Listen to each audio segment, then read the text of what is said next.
People like you cannot even afford to touch these cars." The words hung in the air of the luxury car showroom like a stain. They did not slip out by accident. They were delivered with purpose, clear enough for every guest sipping champagne and every salesman polishing chrome to hear. The speaker was the showroom director himself, a man in a navy suit cut to fit his ambition, standing tall behind the velvet rope that marked the display floor, his arms folded, his tone final. He looked at her and dismissed her with a single sentence. At the center of that room stood a black woman in a burnt orange dress. Her hair was pulled back, her stance steady, her eyes calm. She carried no designer bag, no glittering jewelry, only a small leather purse and a tablet tucked under one arm. To him, she looked out of place. To everyone else, she looked like a customer who had just been insulted. But what no one in that showroom realized yet was that she was more than a customer. She was the woman who could decide the future of their sales, their contracts, their very survival. Before we continue, where are you watching from? Drop your city or country in the comments below. And if you believe in dignity and justice, hit like and subscribe. These stories spark change. And we are glad you are here. Now, back to her. The director's smirk widened as silence stretched. "These models are not for browsing. They are for buyers, real buyers," he said, his voice dripping with disdain. A few guests chuckled. One man shook his head and muttered, "Unbelievable." Behind the front desk, a young assistant froze, her hand hovering over the keyboard, eyes darting between the director and the woman he had just tried to erase. She did not move. She did not defend herself. Her hand rested lightly on the tablet, her gaze fixed on the man who had just written his own downfall. Silence was not weakness. It was her weapon. She had learned that years ago when a hotel clerk told her the lobby was not for people like her.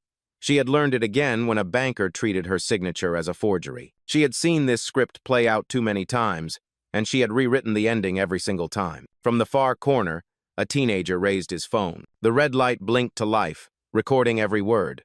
Another guest whispered, "This is not right," but stayed rooted in place, unsure whether to intervene. The air, once filled with the muted hum of jazz and the scent of leather interiors, now carried something different, the charged tension of an insult too loud to ignore. The director leaned in closer, lowering his voice but sharpening his edge. "If you want pictures, try the lobby. In here, we deal with serious money." His eyes flicked down her dress again, then back up, as if to say she had already failed his unspoken test. A ripple of unease spread across the floor. The assistant behind the desk pressed her lips together, the muscles in her jaw tightening. She knew what was happening was wrong, but she had seen enough to know that speaking up carried its own risks. Still, the woman in orange did not break her silence. She adjusted the strap of her purse and let the room breathe its arrogance. To the director, she looked like a nuisance to be cleared away. To the crowd, she looked like a question waiting to be answered. And to herself, she looked like exactly what she was, the storm gathering in plain sight, patient, inevitable, and ready to strike. She had walked into the showroom without fanfare. No chauffeur had opened the door for her. No entourage had followed in her steps. She came alone, her heels striking the marble with quiet certainty. The burnt orange dress she wore was deliberate, not bright enough to shout, not dull enough to disappear. It carried the weight of calm fire, a presence that did not need introduction. The luxury car showroom itself gleamed like a museum of speed. Polished chrome reflected the chandelier lights, every curve of the vehicles polished to perfection. Guests in tailored suits drifted from one display to another, murmuring about horsepower, leather trims, and waiting lists that stretched months long. For them, the showroom was a stage for wealth. For her, it was a stage for truth. She approached the front desk with measured steps. Behind it, the director already looked annoyed, as if her presence interrupted the rhythm of his evening. Two sales associates flanked him, one with a forced smile, the other with eyes narrowed in suspicion. They did not greet her. They did not ask if she needed assistance. They simply looked her up and down and made a decision. She did not belong. Her voice, when it came, was steady. "I would like to review the new fleet package." She placed her tablet gently on the counter, her eyes never leaving the director's. The man laughed softly, but not kindly. "Fleet package? Those are not for public browsers. Those are multi-million-dollar contracts. Perhaps you meant to say you wanted a brochure." He tapped the glossy booklet on the counter as if to remind her of her place. The associates chuckled. One leaned toward the other and whispered just loud enough for her to hear. "She probably just wants a selfie with the cars." The words were meant to sting, to reduce her presence to a tourist's distraction. She did not answer. She had no need to. Her silence pressed harder than any rebuttal.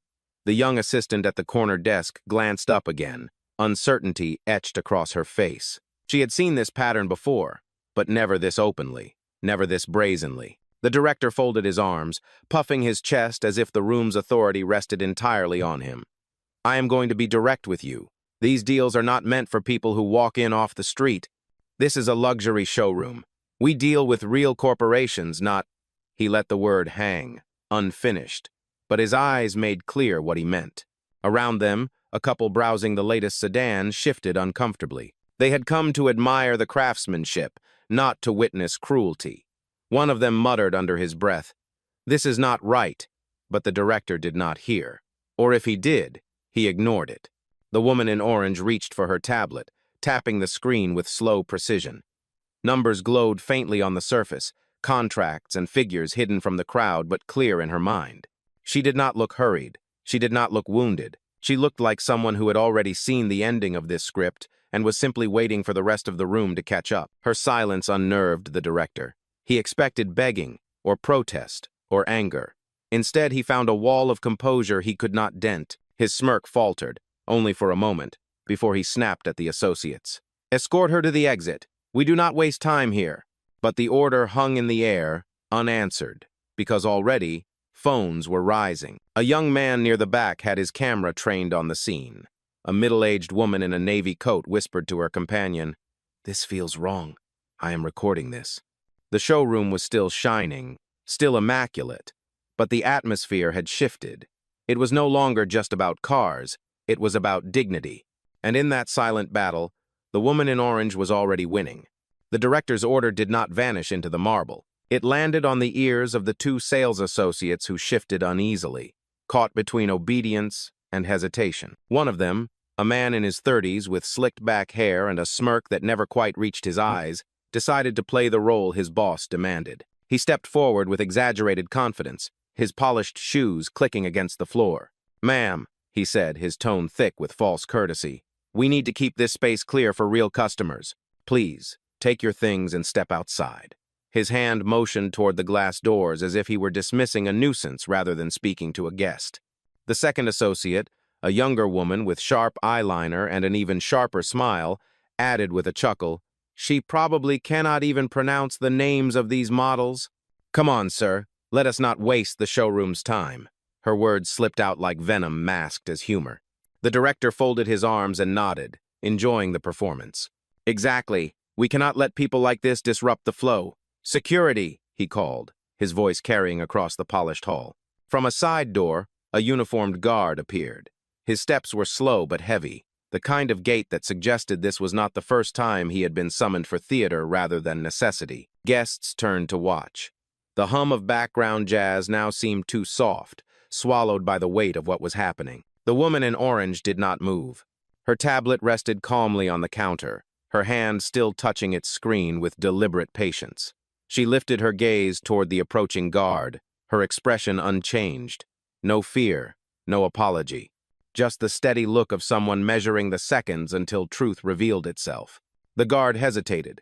He had expected a scene shouting, flailing, a struggle.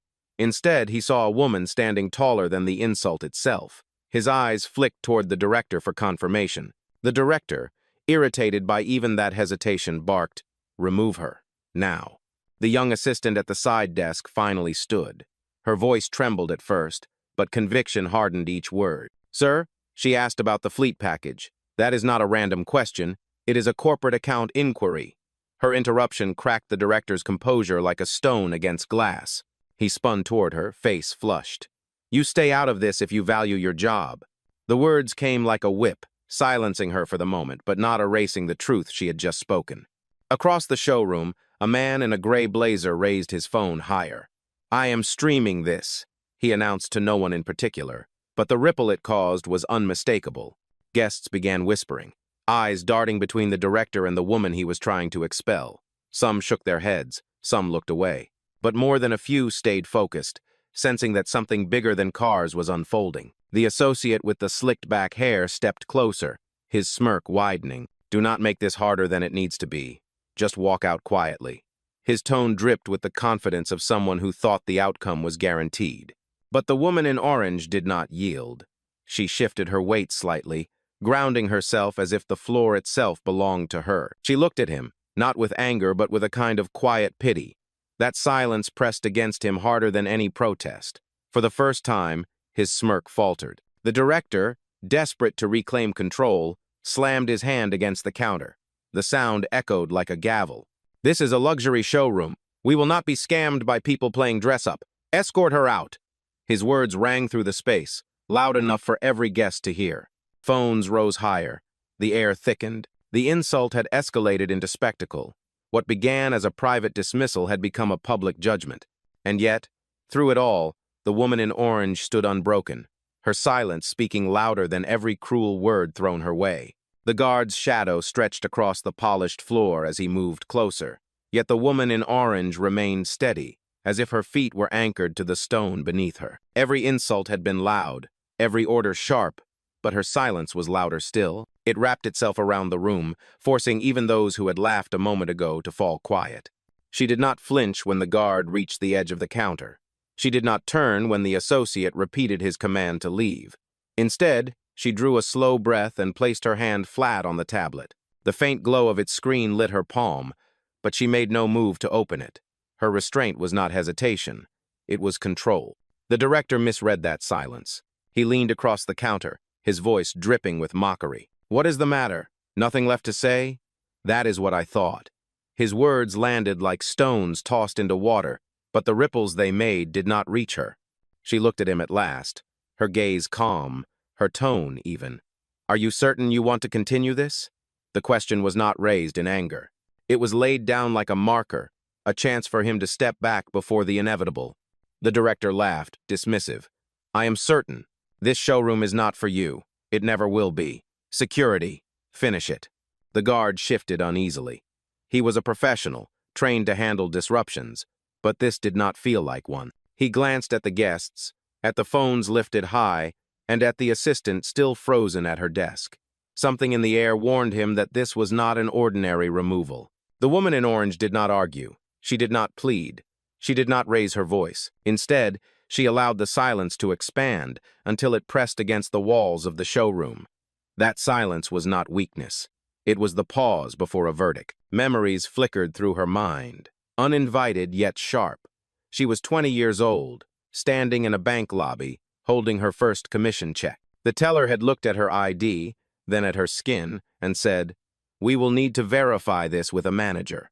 She had waited 2 hours, watching men walk past her with no questions asked. That humiliation had carved itself into her resolve. She had vowed never again to let silence mean surrender. Now, years later, silence was her blade, honed by time and wielded with precision. She let it hang in the air, forcing every person in the room to feel the weight of their own complicity. The young assistant shifted again, finally breaking. Her voice cracked as she spoke, but the words were clear.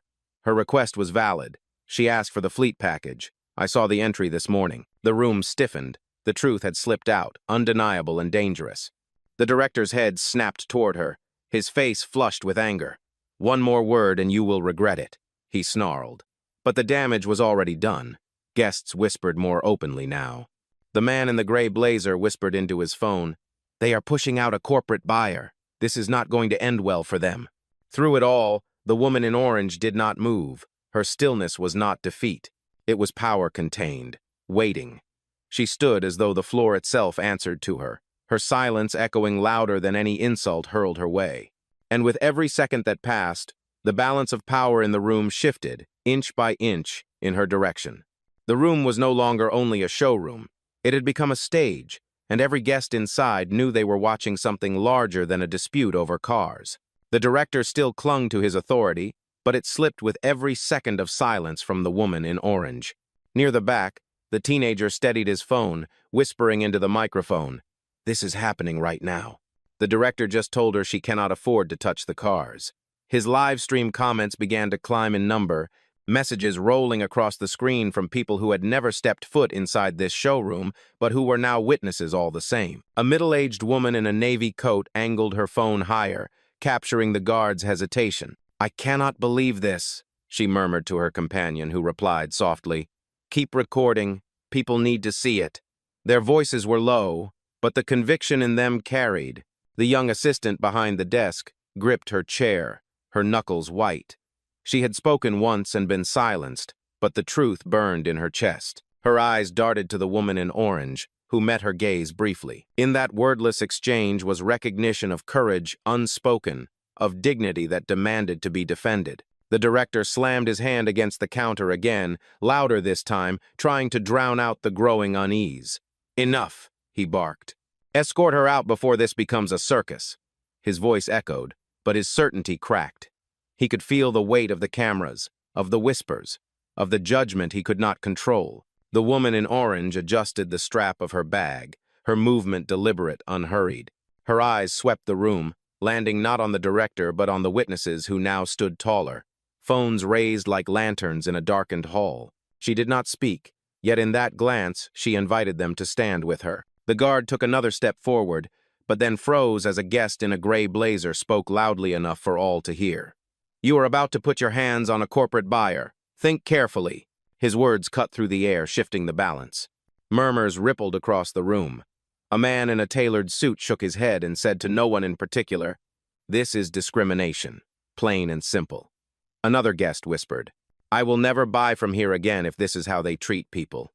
The director's jaw tightened, but the tide of opinion was moving against him. The assistant could not hold back any longer. She stood abruptly, her chair scraping the floor. "Her name is in the system. I saw it. Fleet package, $6 billion in value. She is not lying." Her voice trembled but carried across the marble like a bell. Gasps broke from the crowd. Phones shifted to capture her words. The teenager's live stream lit up with comments. "$6 billion? Did she just say $6 billion? The director's face drained of color, but he forced a sneer. "Do not believe her. This is a scam. People like this always try to cheat the system." That phrase, "people like this," landed heavier than the insult before. A gray-haired man near the champagne table muttered, "I cannot believe he said that out loud." Another guest turned to the camera, shaking her head. This is exactly why people record, so they cannot deny it later. Through it all, the woman in orange remained still, her silence pressing harder with every witness who spoke. The director thought he was tightening control, but in truth, every word he uttered tightened the noose around his own authority. The witnesses were no longer passive, they were participants. And their phones were rewriting the story he thought he controlled. The guard lowered his hands slightly, uncertainty plain on his face. The director snapped at him, furious. "Do your job!" But the guard hesitated, glancing again at the glowing screens, at the crowd that now seemed less like onlookers and more like a jury. The woman in orange finally lifted her hand from the tablet, not to open it but to rest it calmly at her side. Her silence had held the room long enough. It was time to shift from patience to precision. The witnesses had spoken, the cameras were ready, and the next move would not belong to the director. The director's face burned red, not from embarrassment but from rage. He could feel the eyes on him, dozens of them, along with the phones held steady like witnesses that would never forget. Yet instead of softening his tone, he sharpened it into something crueler. He leaned forward, close enough that the edge of his cuff brushed the counter. His voice was lower now, venom disguised as authority. "You are wasting this showroom's time. People like you are not clients. You are frauds who think a nice dress and a fake story can fool us." Gasps rippled through the showroom. The words were not just an insult, they were an accusation. A couple near the sports car display exchanged shocked looks. The woman whispered, "Did he just call her a fraud?" Her companion nodded grimly, already raising his phone higher. The associate with the slicked-back hair jumped in quickly, eager to echo his boss. "Exactly. I have seen this before. Walks in with nothing. Claims to have money. Tries to impress. It is pathetic." He smirked, but his voice carried, and the smirk did not land the way he expected. Guests frowned. One woman muttered, "Pathetic is treating someone like this." The younger associate, the one with eyeliner sharp as a blade, folded her arms, and said with disdain, "If she really had $6 billion, she would not be standing here alone.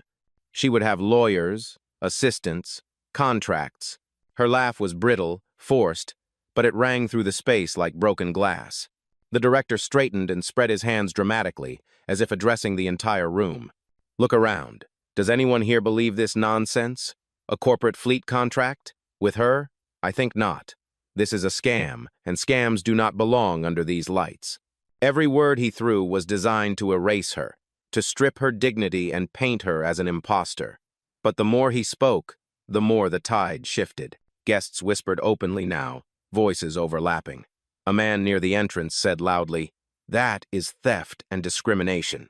Another replied, "He is going to regret this. It is all on video." The woman in orange finally moved, but not in the way they expected. She lifted the tablet and laid it flat on the counter, her fingertips resting gently on its edge. Her expression did not change. Her eyes were calm, her posture unshaken. She did not match insult with insult. She did not defend herself against lies. Instead, she let the weight of silence hang again, forcing the director's words to echo back against him. The young assistant could not stay seated. She rose once more, her voice stronger than before. "I saw her name in the system. Carter, fleet package entry, executive clearance."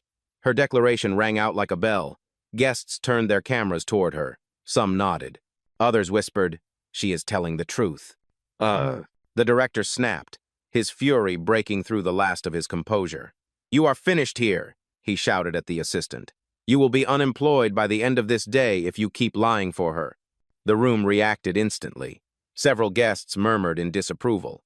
One older man near the champagne table said firmly, "That is intimidation. This is unacceptable." Still, the director pressed forward, his desperation mounting.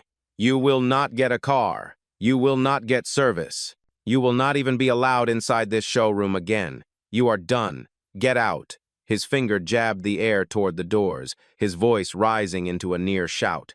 Yet in the midst of his tirade, she stood still, poised, dignified.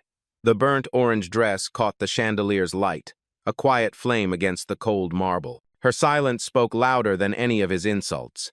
It was not weakness. It was a warning. And in that moment, the guests who once watched in confusion began to see the truth. The director had not humiliated her. He had humiliated himself. The director's anger boiled over, spilling into something harsher than words. His hand shot across the counter, snatching the glossy brochure she had been reviewing. The paper crumpled in his fist before he flung it to the floor as if it were trash. Gasps erupted across the room, the sound sharp against the silence that had lingered just moments before. "You think you can walk into my showroom and lie your way into a contract?" he shouted, his voice breaking the polished calm of the space. "Not today, not in my house." His declaration was not just arrogance. It was an attempt to erase her presence entirely, to strip away any dignity left by force. The associate with the slicked-back hair smirked, emboldened by his boss's fury. "She should be grateful we are even talking to her," he sneered. "Most places would have called the police already." His words hung in the air like a threat, and the younger associate nodded with a cruel smile. The director seized on that suggestion immediately. He slammed his palm down on the counter, the sound cracking through the showroom like a gavel. "Security, call the police. Tell them we have a fraudulent guest trying to access restricted contracts. Tell them she is refusing to leave." The guard froze. His radio crackled softly at his belt, but his hands stayed still. He looked from the director to the woman in orange, then to the guests, many of whom now stood with phones lifted high. His eyes betrayed hesitation, the uncertainty of a man who knew the situation was shifting beyond his control. The woman in orange did not move. She did not lower her gaze. Instead, she adjusted the strap of her bag with deliberate calm, her silence louder than the director's shouting. To anyone watching closely, her composure was not passivity.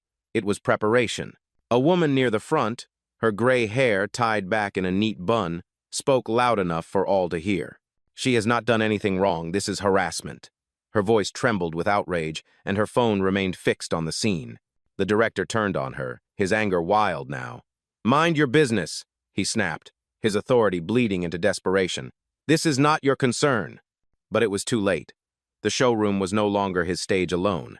Guests were speaking, murmuring, recording. The narrative he tried to control was slipping further with every raised phone, with every whispered protest. The young assistant stepped forward again, her voice breaking through the tension. Her name is in the system. You know it, Island. I saw it myself. This is wrong, and you know it. Her words were not just defiance. They were an indictment, public and undeniable. The director's response was to lash out harder. He jabbed a finger toward her, his voice a roar. You are finished. Out. Both of you out! He grabbed a stack of papers from the counter promotional sheets, contracts, nothing of hers, and flung them toward the floor near her feet, as if the mess could somehow erase the truth. Phones captured every second. Guests shifted uncomfortably, their unease turning into open disapproval. One man near the sports car display said firmly, You are going to regret this. This is all on video. Oh. The director's chest heaved with fury, but in the midst of his rage, the woman in orange stood unmoved. The chandelier light touched the curve of her cheek, her posture steady, her silence impenetrable. She had endured the insult, the accusation, and now the threat of police.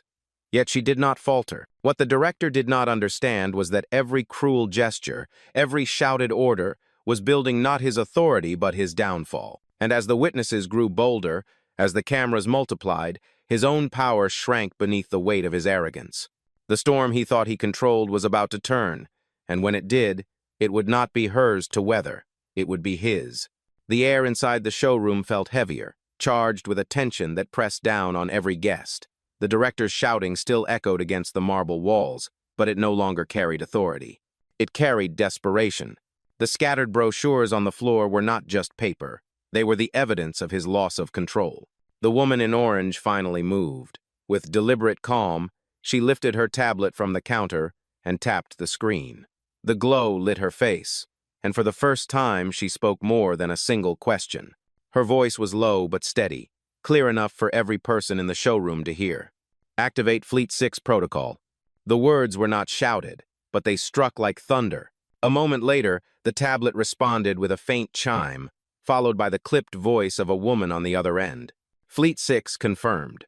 $6 billion in contracts will be withdrawn immediately. Do you wish to proceed? Gasps broke out across the room. The guests looked from one another to the director, whose face drained of color. The guard froze in place, his hands suspended above his belt. The associates glanced nervously at their boss, their smirks gone. The woman in orange did not hesitate. Proceed. Another chime sounded, final and cold. The assistant behind the desk covered her mouth with both hands. She knew what those words meant. The showroom director might not have believed it, but she had seen the numbers. $6 billion in contracts was not a rumor. It was the lifeline of their dealership network, the revenue that kept the lights above their heads burning. The director sputtered, his anger suddenly tangled with panic. You cannot do that. You do not have that authority. His voice cracked, the certainty gone. He leaned over the counter as if proximity could undo what had already been set in motion. She looked at him, calm as stone. I had the authority the moment I walked in here. You just did not recognize it. The words landed like a verdict. Guests murmured louder now, their disbelief turning into awe. The teenager whispered into his phone, She just canceled $6 billion. He is finished. His live stream comments flooded with reactions. This is history. Justice in real time. She is the CEO. The assistant, tears brimming in her eyes, whispered, It is real. She just pulled every contract. He has no idea what he has done. The director grabbed at the tablet, but she pulled it back effortlessly, not with haste, but with precision. He slammed his hand against the counter again, but the sound no longer carried weight. The room was no longer his. The woman in orange stood taller now, her posture commanding yet serene. You told me I could not afford to touch these cars. What you did not realize is that I paid for nearly half of them already, and now they are gone from you. A silence fell, but it was not the heavy, uncertain silence of before. It was the stunned silence of realization. The guard stepped back. The associates stared at the floor. Guests whispered openly, their voices filled with both outrage and admiration. The director's hands trembled as he jabbed a finger toward her. You cannot destroy me like this. You cannot. His words were frantic, almost pleading. She looked at him one final time, her eyes steady, her voice firm.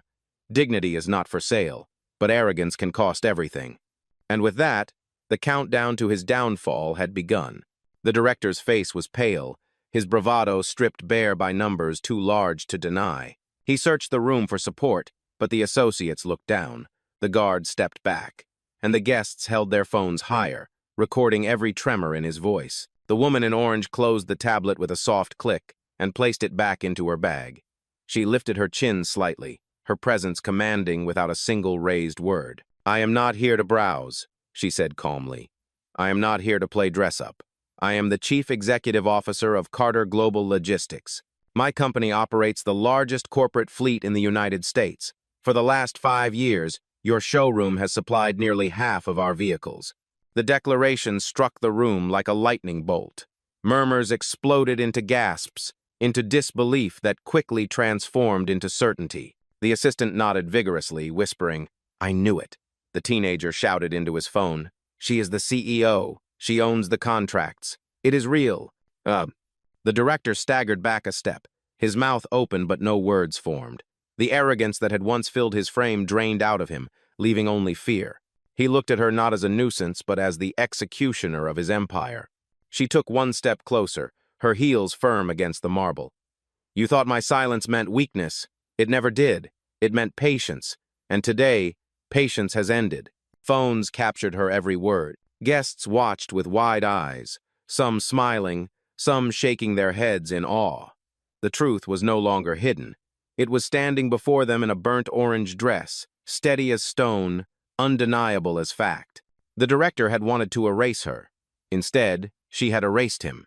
The words hung in the air, undeniable and heavy. Carter Global Logistics, $6 billion, Chief Executive Officer. The showroom that had mocked her now stood frozen, every witness pinned by the weight of her revelation. The young assistant at the desk clutched her chest, relief and vindication flooding her expression. She whispered to no one in particular, "She really is the CEO. She owns everything they depend on." The associate with the slicked-back hair felt his smirk crumble. He stepped back as if distance could erase the venom he had spilled minutes before. The younger associate's painted smile collapsed entirely, her arms folding tight across her chest as if to shield herself from judgment. Neither dared meet her gaze. The guard, who had once moved to escort her out, now lowered his eyes and shifted his stance. He knew there would be no arrest, no removal. If anything, he feared that staying too close might place him on the wrong side of history. The guests whispered louder now, their voices overlapping. "She owns the fleet." He insulted the CEO. $6 billion, gone just like that. Phones tilted from her to the director, capturing his unraveling in real time. The director himself stood at the counter, trembling hands clutching the edge as though it could hold him upright. The arrogance that once dripped from every word was gone, replaced by the hollow look of a man watching his empire collapse. His lips moved, but no sound came. She did not need to speak again. Her silence pressed on him like a verdict already delivered. In that silence, the witnesses judged him. In that silence, his empire cracked. And in that silence, he knew. The humiliation he tried to inflict had come full circle, multiplied, and now it was his own. The woman in orange stepped forward, her heels striking the marble like the toll of a clock nearing its final hour. She placed her hand once more on the tablet and spoke with calm precision. "Carter Global Logistics is hereby terminating all contracts with this dealership and its affiliates. Effective immediately, $6 billion in orders are withdrawn. Access to our fleet system is revoked." The confirmation tone chimed from her device, final and unyielding. The sound seemed to echo through the entire showroom, louder than the director's shouts, louder than the whispers that had filled the room minutes earlier. The assistant gasped, tears streaking her face as she whispered, "It is done. He just lost everything." Guests murmured in disbelief. $6 billion gone, one man repeated, his voice full of awe. "Just like that," another added, "this entire place is finished." The director's legs buckled. He gripped the counter as though it could anchor him, but it could not. The foundation of his arrogance had collapsed. His empire had been severed in a single sentence, a single command. He shook his head, his voice cracking into fragments. You cannot do this." Her gaze met his, steady and unflinching. "I just did." The guests erupted in hushed exclamations, their cameras capturing every word. The live stream comments scrolled faster than anyone could read, flooding with cheers, with outrage, with vindication. Across the digital world, the truth was spreading. The guard stepped back entirely now, his eyes lowered in silent respect. The associates stared at the ground, their faces drained of color. The director alone remained trapped, clutching at the last threads of authority, but every thread had already snapped. The woman in orange closed her tablet and slipped it back into her bag. Her voice carried one last order, cold and absolute. Shut them out of the system, permanently. And with that, his downfall was sealed. The room had fallen into a silence so deep that even the soft hum of the showroom lights seemed deafening. The director, once towering with arrogance, now sagged against the counter, his empire erased by the very woman he tried to dismiss. The guests no longer looked at him. Their eyes followed her, the woman in orange, who stood with the calm presence of someone who had never needed to raise her voice to command respect. She turned toward the doors, her heels striking steady notes across the marble. The crowd parted instinctively, giving her passage not out of fear but out of reverence. Phones followed her every step, capturing not just the collapse of a man but the rise of a truth too long ignored. At the threshold, she paused, her voice carried across the space, low and deliberate. Money cannot buy dignity, but dignity, once denied, can strip an empire to dust. The words hung in the air like scripture. Guests nodded, some whispering, some simply staring in awe. The assistant at the desk wiped her tears and whispered. She turned silence into power. The teenager behind the phone shouted to his viewers, "This is what justice looks like. You are watching it happen." Oh, the director sank lower, his hands shaking, his empire already unraveling beyond the walls of the showroom. The live stream would ensure his humiliation reached far beyond this night, while her presence, her restraint, and her final words would echo far longer. She stepped through the glass doors, the burnt orange dress catching the city lights outside. She did not look back. She did not need to. The verdict was complete. And in the silence that followed her exit, every witness understood. True power never shouts. It simply stands, unshaken, until arrogance destroys itself.